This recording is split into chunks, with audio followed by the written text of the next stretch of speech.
Welcome to America's two-tiered justice system. I'm Doug Tenaple. Welcome to Doug in Exile. I hope you guys will help me get my subscribers up to 490,000. I can't do it without your help. But let's watch this. Donald Trump is taking on George Stephanopoulos. Carroll, right, nails Trump for defamation. Trump is now pursuing George Stephanopoulos, George Snuffleupagus, never mind, of ABC News. The former president has filed a defamation lawsuit against the ABC host because of this explosive interview with South Carolina Congresswoman Nancy Mace. Here's the article at Newsweek. Donald Trump's lawyer hits back at latest legal move.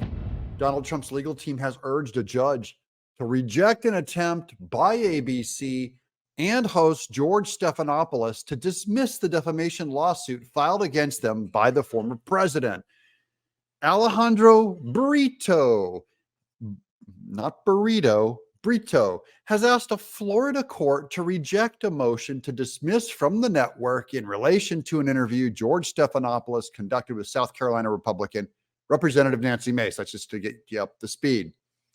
Trump is suing ABC and Stephanopoulos for falsely suggesting during the interview that a jury found him liable for R-ing former Elle columnist E. Carroll in the 90s. In May 2023, a jury in New York found Trump liable for abusing Carroll and then defaming her character while denying the assault took place. It was all a giant sham, of course. The court ordered him to pay $5 million in damages. The jurors found Trump abused Carroll, not that he R'd her. That's the key thing, because later George Stephanopoulos is going to accuse Trump of R-ing her.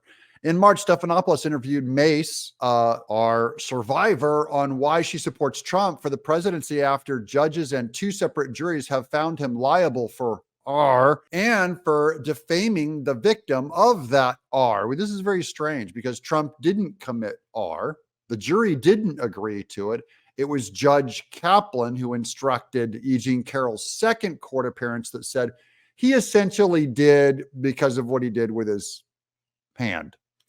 It does not qualify as R.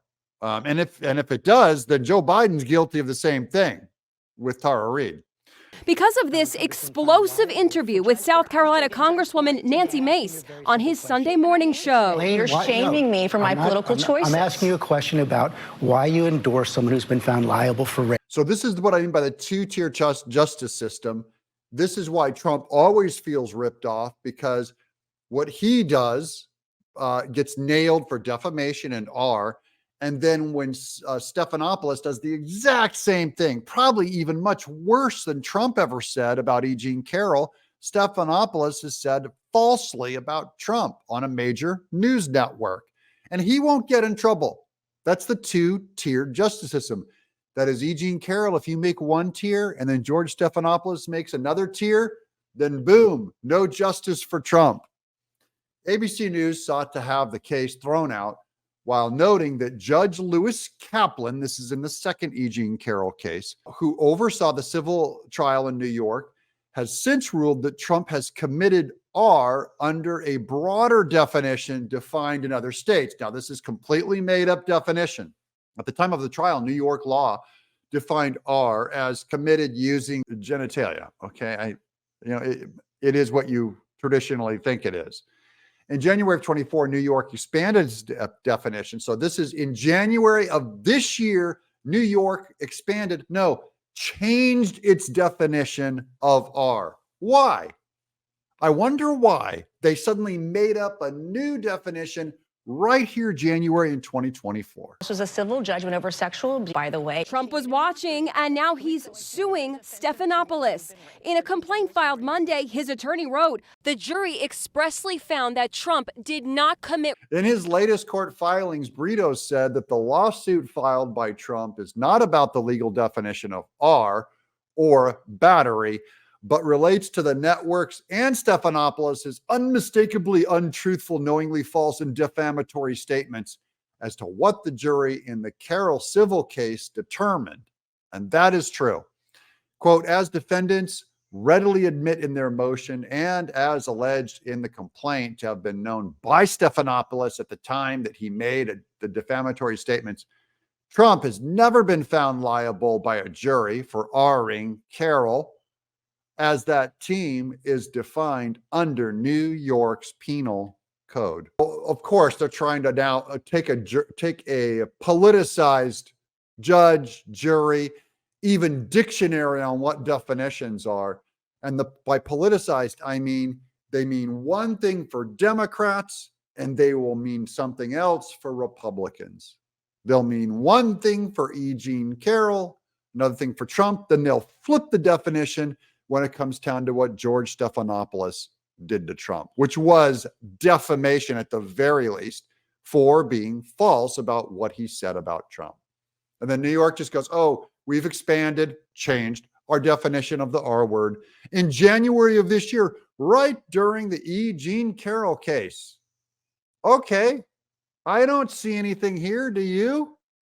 This is so typical of Democrats. It's so disgusting to me. So, does Trump have a case? Wayne Dennison is a prominent libel lawyer. It's going to be a very difficult case for Donald Trump to win. Despite plainly possessing such knowledge, Stephanopoulos intentionally and maliciously stated more than 10 times during the segment that Trump had been found liable or guilty of multiple juries for the R of Carroll, when in fact the jury specifically held that Carroll did not prove by a preponderance of the evidence that plaintiff R'd Carroll. Stephanopoulos' statement in this regard were false and defamatory. And that's absolutely, I believe, just clear and true.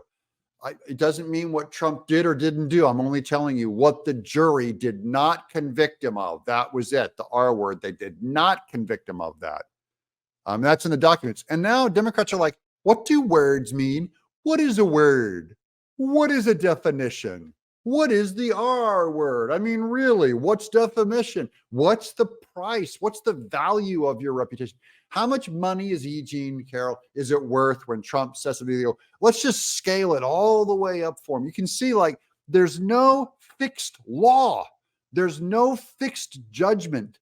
There's no justice where she has the blindfold over her and she can't tell if it's E. Jean Carroll in the courtroom or Trump or George Stephanopoulos because she's been blindfolded. No, they remove the blindfold. They look at what party you are. They look at where you're at as a candidate in the whole thing. And then they make their decision on what a word means. That's what's wrong with the Democrat Party. It's what's wrong with our universities. It's what's wrong with our culture.